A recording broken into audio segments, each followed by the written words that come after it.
महिला कांग्रेस ने किया भाजपा का पुतला दहन, मीनाक्षी नटराजन का नामांकन रद्द मामला। महिला कांग्रेस ने कांग्रेस प्रदेश कार्यालय के सामने बीजेपी का पुतला दहन किया। महिला कांग्रेस ने बीजेपी के खिलाफ नारेबाजी की, पुलिस ने किया रोकने का प्रयास। महिला कांग्रेस की प्रदेश अध्यक्ष रीना बौरासी ने कहा, भाजपा का पुतला लोकतंत्र को बचाने के लिए जलाया है और ये भाजपा का पुतला सिर्फ इसलिए लोकतंत्र को बचाने के लिए जलाया है। महिला होने के नाते एक महिला का सम्मान करना हमारा फर्ज है, क्योंकि ये कांग्रेस अकेली थी जिन्होंने एक महिला को राज्यसभा में उतारा था। और आप देखिए इनके इस बार राज्यसभा में किसी को भी इन्होंने नहीं उतारा है, तो उनसे बर्दाश्त ही नहीं हुआ। महिलाओं के सम्मान की बात करने वाले आप आरक्षण की बात करते, 33% की बात करते हो। 2023 में जब लोकसभा और राज्यसभा में पास होने के बाद 2.5 साल हो गए, आपने क्यों नहीं पारी थी उसको लागू करा? ये दिखता है लोगों को। उसके बाद फिर आपने मीनाक्षी जी का गलत तरीके से फॉर्म को रिजेक्ट कर दिया है। फॉर्म में उन्होंने सब सही जानकारी भरी थी, किसी भी प्रकार की कोई त्रुटि नहीं थी। नोटिस के बिहार पे जो उन्होंने करा है, तो आपको एक कॉलम डालना था कि भाई नोटिस अगर आपके खिलाफ हो तो उसका मेंशन करो, उसका उल्लेख करो। आपने कॉलम नहीं डाला तो उल्लेख नहीं करा। सीधी सी बात है, मैं यही बोल रही हूँ। अगर आप उस जानकारी के बारे में नोटिस के बेस पे, तो आज हजारों बीजेपी नेताओं को तो केस है, नोटिस छोड़ो, केस भरे पड़े हुए। आज कितने सारे 100 200 केस पड़े हुए, फिर भी चुनाव लड़के जीत रहे, मंत्री बना रखा है उनको।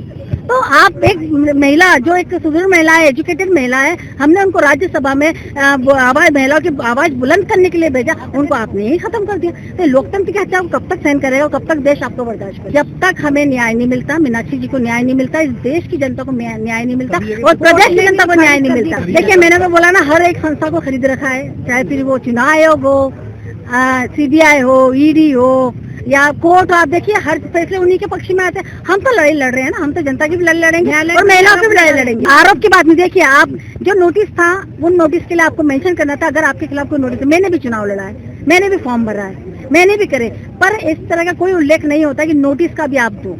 तो हम बोलते तो हम देते बिल्कुल, और नोटिस तो मुझे भी आज मिलेगा, कल को मैं चुनाव लड़ूंगी तो मेरा फॉर्म भी निरस्त कर देंगे। यही होगा ना, इसका मतलब यही है। आने वाले समय में आप विपक्ष को खत्म करने के लिए ये परंपरा चालू कर दी कि इनको चुनाव मत लड़ने। राष्ट्रपति जी आ रही है, अच्छी बात है, आ रही है तो उनको देखना चाहिए, संज्ञान में लेना चाहिए उनको कि किस तरीके से मीनाक्षी जी का, क्योंकि राष्ट्रपति तो पूरे देश की भाजपा की तो है ही नहीं। वो हमने तो मांगा भी था उनको समय पर, उन्होंने मिलने से मना कर दिया। हमारे 62 विधायक गए थे, मैं भी गई थी वहाँ दिल्ली में।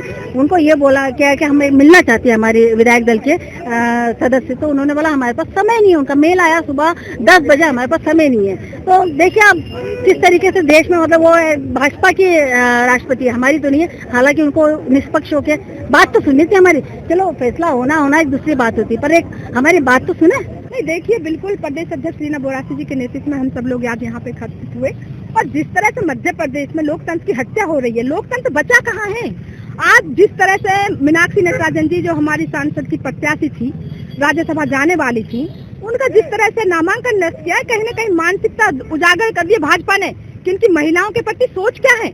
ये सिर्फ महिलाओं को आगे बढ़ाने की बात कर सकते हैं, लाडली बहना बना सकते हैं, सशक्तिकरण की बात कर सकते हैं, लेकिन ये महिलाओं को आगे बिल्कुल नहीं बढ़ा सकते, क्योंकि एक महिला होने के नाते जिस तरह से मीनाक्षी नटराजन जी का इन्होंने नामांकन नष्ट किया है, शर्म आनी चाहिए पूरी भाजपा सरकार को। जब इनसे विधायक नहीं टूटे तो इन्होंने सीट चोरी की। पहले सिर्फ वोट चोरी करते थे, आज मध्य प्रदेश की इन्होंने यही स्थिति बनाती है कि ये सीट भी चोरी करने लगे हैं।